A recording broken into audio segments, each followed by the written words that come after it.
Halo Sobat Vokasia, pada video kali ini kita akan mempelajari bagaimana caranya kita bisa memberikan styling dan atribut pada elemen React yang dibuat menggunakan sintaks JSX. Sebelumnya, saya sudah berhasil merender beberapa elemen HTML di dalam project React kita, di mana di sini ada elemen div yang berisikan elemen H1 dan elemen unordered list atau UL. Dimana sekarang saya di sini ingin coba menerapkan sebuah styling pada website sederhana kita ini. Jadi apabila kalian masih ingat dengan materi CSS pada pengantar pengembangan web, anggap di sini saya ingin mengubah warna elemen H1 di sini yang sudah kita buat menggunakan sintaks JSX menjadi warna merah. Maka kita pastinya ingin pergi ke file.css kita. Di mana di sini template React Feed sudah menyediakan sebuah file index.css yang bisa kita gunakan. Namun untuk percobaan saja, di dalam folder src sini, saya ingin membuat file CSS baru. Misal namanya saya beri styles.css seperti biasa. Jadi saya membuat file baru di sini supaya kita bisa lebih fleksibel dalam mencoba styling pada elemen React kita. Di mana di dalam sini saya ingin mendefinisikan sebuah style class yang bernama heading. Lalu kita ingin mengganti warnanya menjadi warna merah misal.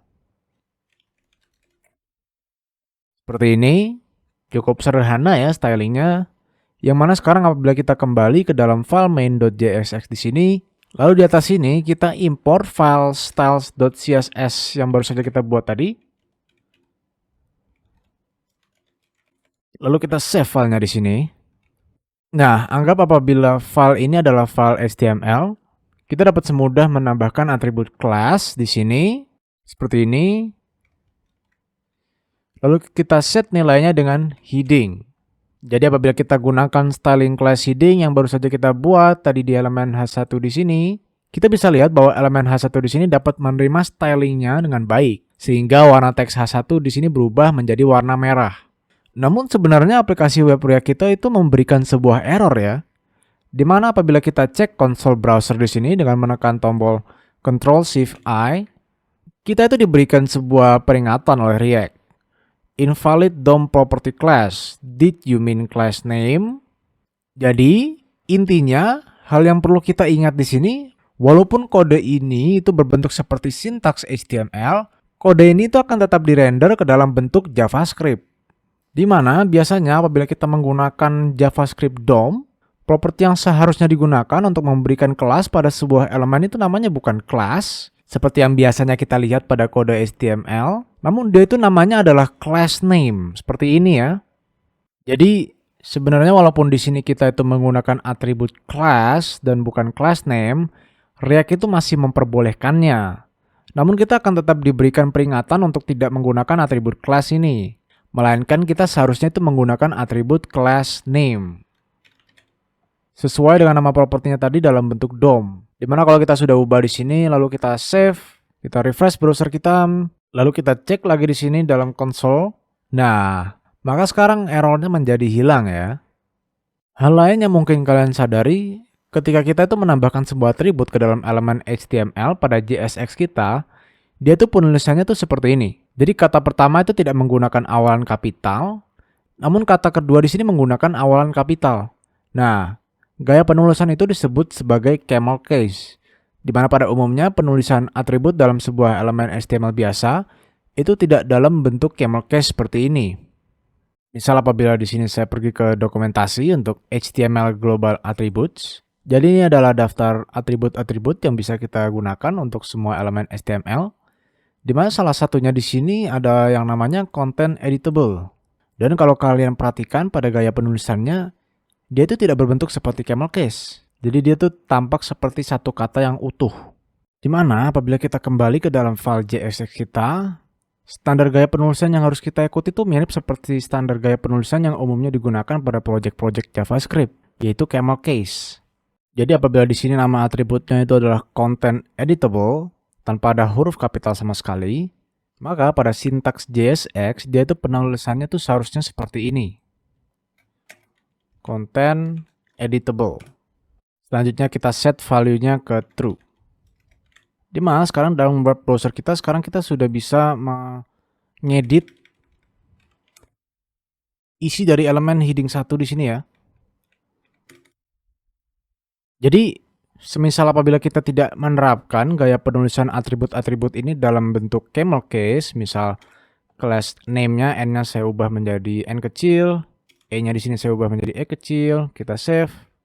Maka kita lihat di sini bahwa sekarang kita sudah tidak dapat memanfaatkan atribut kita lagi. Jadi kesimpulannya, apabila kalian ingin memasang sebuah atribut ke dalam elemen HTML yang dibuat menggunakan JSX, atributnya itu harus menggunakan gaya penulisan camel case seperti ini ya.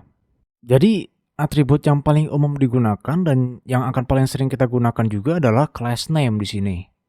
Karena atribut ini adalah cara yang paling sering digunakan untuk memasang styling pada elemen React. Jadi walaupun sebenarnya kita tuh bisa melakukan inline styling, namun dokumentasi React itu sangat menyarankan kita untuk menggunakan styling yang kita buat pada file CSS terpisah, seperti misal contohnya file styles.css di sini.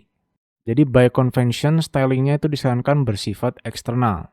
Nah, jadi intinya walaupun kita itu menggunakan React di sini, ilmu-ilmu yang sudah kita pelajari mengenai HTML dan CSS itu masih bisa berlaku, masih bisa kita aplikasikan atau terapkan pada project React kita. Sebagai contoh, di sini saya ingin membuat styling baru, di mana ketimbang kita menggunakan class styling, kita juga bisa langsung menargetkan elemen tertentu untuk diterapkan styling.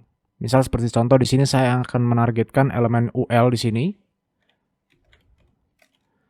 Lalu saya ingin mengubah warnanya menjadi warna biru misal, warna teksnya. Nah, maka hasilnya akan muncul seperti ini ya. Jadi kesimpulannya melakukan styling pada elemen HTML yang ditulis menggunakan JSX di sini ini cukup sederhana ya. Nah, di samping itu, kita di sini tuh sebenarnya juga bisa menambahkan sebuah kode JavaScript ke dalam sintaks JSX kita. Contohnya seperti ini. Misal saya akan mendefinisikan variabel di sini, di mana isinya itu saya berikan string John Doe. Ya, variabel my name di sini. Lalu kita akan gunakan variabel ini langsung ke dalam isi dari elemen JSX kita di sini. Misal my di sini saya ubah menjadi kurung karawal seperti ini, lalu kita tambahkan variabelnya di sini. Jadi my name seperti ini. Kalau kita save, nah, maka React sudah berhasil menambahkan nilai dari variabel my name ini langsung ke dalam isi dari elemen H1 di sini yang kita buat menggunakan sintaks JSX. Jadi dengan menggunakan library React ini, kita tuh diberikan opsi pengembangan yang sangat menarik ya, di mana kita sederhananya bisa menggabungkan sintaks JavaScript dan sintaks HTML dalam satu baris yang sama seperti ini. Dan pastinya selain kita bisa melakukan expression JavaScript seperti ini, pastinya kita juga bisa melakukannya untuk hal lain, seperti misal apabila kita ingin mengubah isi dari class name ini, ingin mengeset class name-nya misal menjadi sebuah nilai dari variabel tertentu, itu juga bisa. Jadi saran saya kalian coba-coba sendiri, kalian latih skill JSX kalian supaya kalian bisa lebih mahir dalam menggunakan library React untuk pengembangan front end di sini. Demikian, itulah bagaimana caranya kita bisa menerapkan styling dan menggunakan atribut-atribut seperti misal class name pada elemen React kita. Serta kita juga sudah mempelajari juga bagaimana caranya kita bisa menggunakan kode JavaScript ke dalam sintaks JSX kita. Sekian, terima kasih telah menonton dan semoga bermanfaat.